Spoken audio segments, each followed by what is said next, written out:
So this case, this is all the stuff that's in the mine underground. We have a variety of tourmalines, greens and pinks. This is what tourmaline looks like when it's cut. Spodumene, which was discovered here.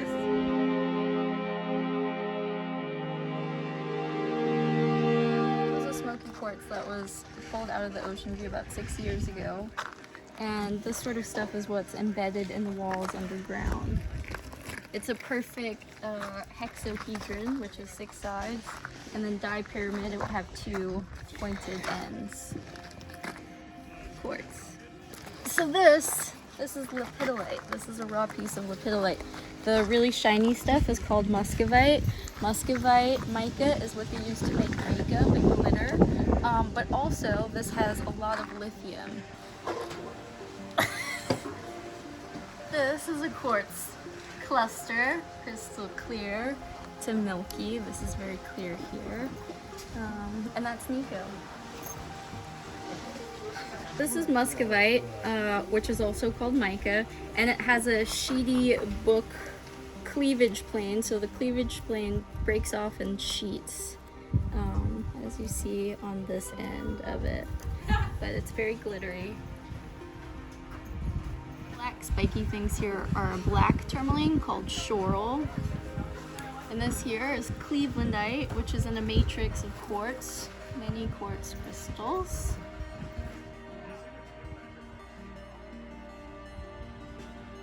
So that's black tourmaline inside of the smoky quartz crystal.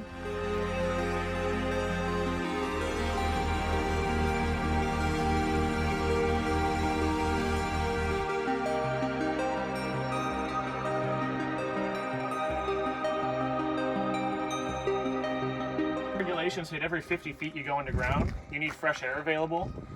So this is a large fan. It connects to this hose line. And this bag line goes all the way through the tunnel to any working face. We can move it around, we can attach it and move it to our working faces. But it's essentially just to keep dust down, to keep fresh air moving, and to keep any exhaust if we are running machinery flowing.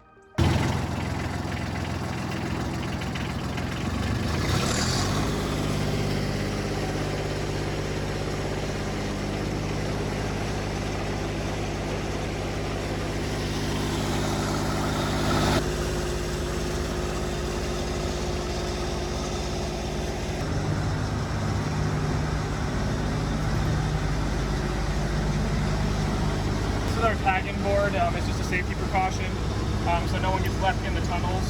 We know who's in the tunnel at all times. So once you go in, you tag in, and once you leave, you gotta tag yourself back down. Roxy's ready to go.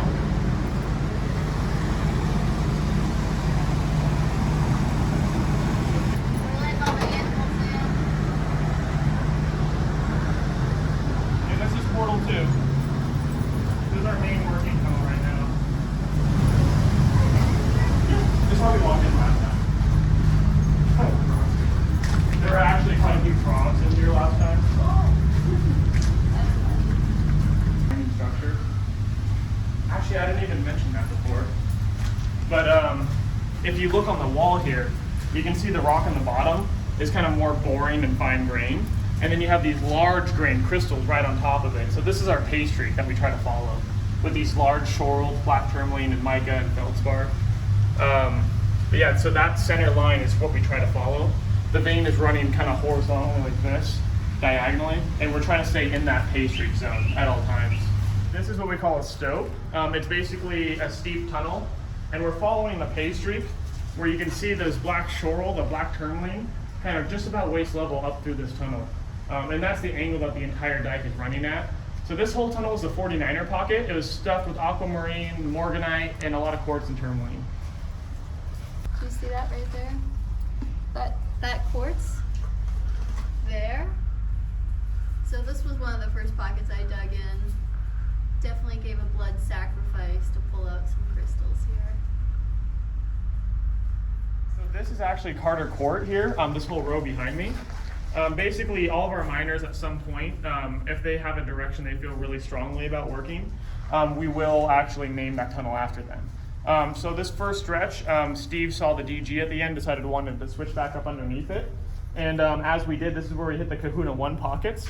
The first kunzite we ever found was in here, and the Kahuna 2 is right behind it. So it was actually a really productive row. But this is Carter Court, named after Steve Carter, who one of our main miners, has been here since day one. This is where we first start to see lithium show up in the mine. You can see some of these pink clays in the wall by the shoral.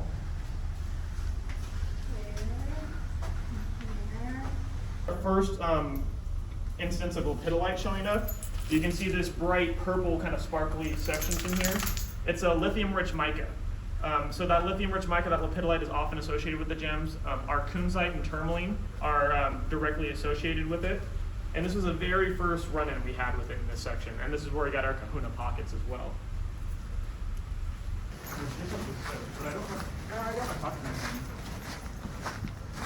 It's just, I don't know.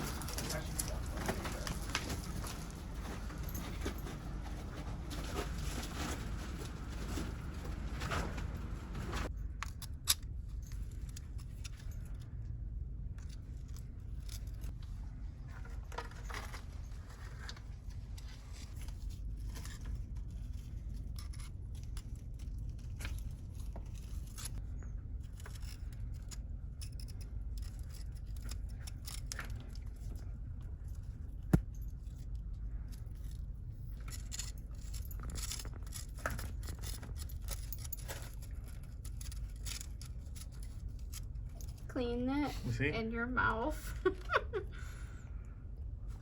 gonna put all this in there.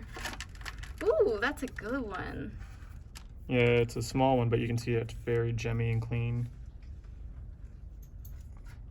There are a few superstitions we have going here, like you have to make a blood sacrifice to find something or pull something valuable out of the wall. You have to like sacrifice your blood. And then also you have to swallow a tourmaline. You are what you eat. Yes. This is nice. This is a nice cleavage plane here. I'm not quite sure. It might just be quartz.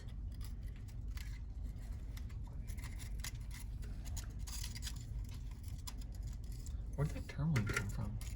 Oh, right here. And it's kind of hardened out now. Yeah, I can scrape a little bit. Man, more. that's a nice little find.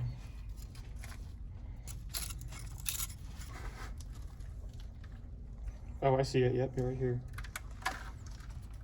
That manganese clay really covers it. But where Britney's at here, that's an open pocket void. So when they're frozen in quartz, there's not a whole lot of gem value. But when they form in these open areas, they are just pure and a lot more solid and valuable. Dr. David London, who's the world's leading expert on pegmatites at this moment. Does he believe the earth is flat also? I don't believe so. Okay, that's good. But his latest theory, based on the heat and range that feldspars form in, because feldspars are some of the earliest and latest stages pocket growth, and he said that he tested those in a lab, found the heat range that these crystals form in. Because basically, as long as this stuff is warm, hot enough, the crystals can continuously grow forever, or as much room is allowed. But according to him and his guesstimation about how these pegmatite veins cooled, he presumed that most of these things formed within a matter of a couple months, up to a year, is the cooling rate for the crystal formations, which would be absolutely insane. However, I believe his science on the pocket formation, you know, the heat range that you need for crystal growth, seems fair, but I'm not sure what he used to calculate the cooling rate of the whole vein, because it's not even. Like this is in the middle where it should be, but the spot down below, you know, it's right on the contact on the surface where it shouldn't be.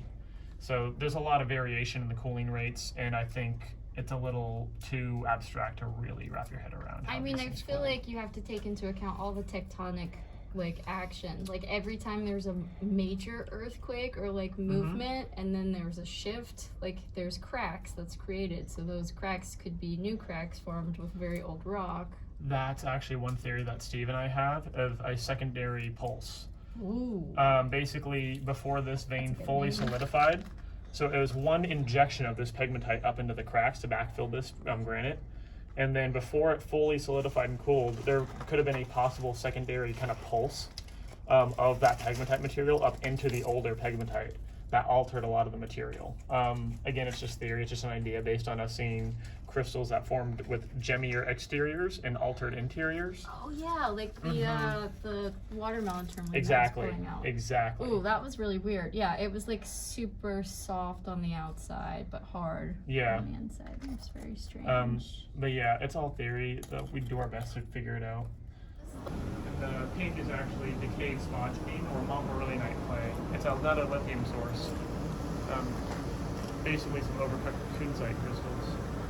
So there's a lot of lithium in here. Ooh, look what I just found. That's a tourmaline. Absolutely, it's a multicolored tourmaline. That's something worth washing off. Yeah. Weird, huh?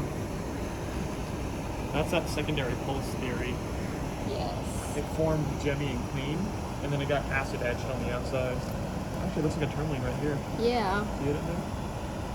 That right there. So this blue powder is actually micro tourmaline crystals. If you look at it under a microscope, it has all the crystalline structure of a tourmaline. And I've been using this to cast in resin. So pretty. Whoops. Anything good here? No. Okay. So what we're looking at here is a mass of quartz. So instead of having a regular pegmatite, we have a giant wall of quartz. But inside of this quartz, you can see there's actually some nice formed tourmaline frozen inside of it. You can see the pink core is a little altered, but the outside gemmy and blue. You have this right here is a mass of decayed spodumene, basically a massive kunzite crystal that got kind of overcooked, so to speak. That's where a lot of the lithium source comes from. But you also have some micro blue tourmaline. You have this darker manganese staining. So it is a very dramatic looking spot. The mousetrap. Enter at your own risk.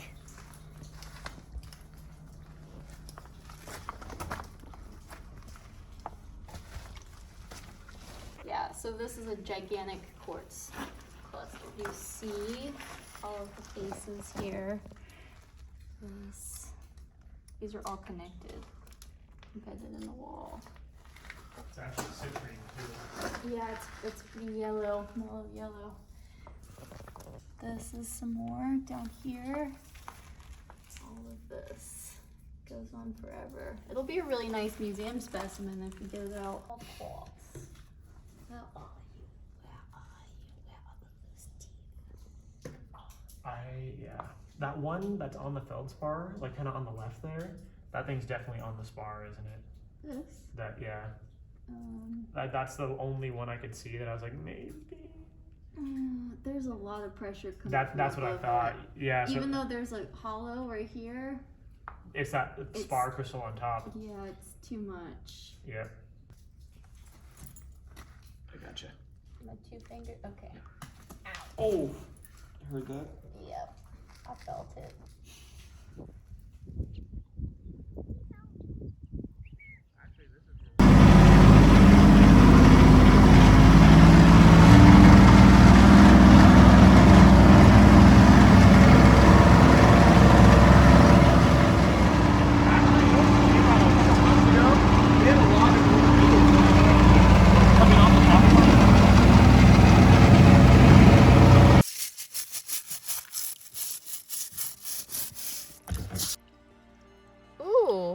Okay, so this is quartz and clevelandite. This is the clevelandite here. Quartz cluster. Just pull it out of the wall. I keep cleaning it, see what's under here. It's like cookite, I think. Yeah, that white clay on the bottom. Yeah. Yep. Here is called cookite, and it normally takes hours to get off. Different products like CRL, which removes calcium, lime, and rust. But this is unusual because it's usually tougher, so got lucky here. Got very lucky. This is a large, semi-smoky citrine quartz crystal out of our Ocean View mine. You can see a very gemmy, nice termination on here, natural finish to it, and very glassy face. It literally looks like a glass sculpture, but that's just the natural mirroring of the atomic structure of these quartz crystals.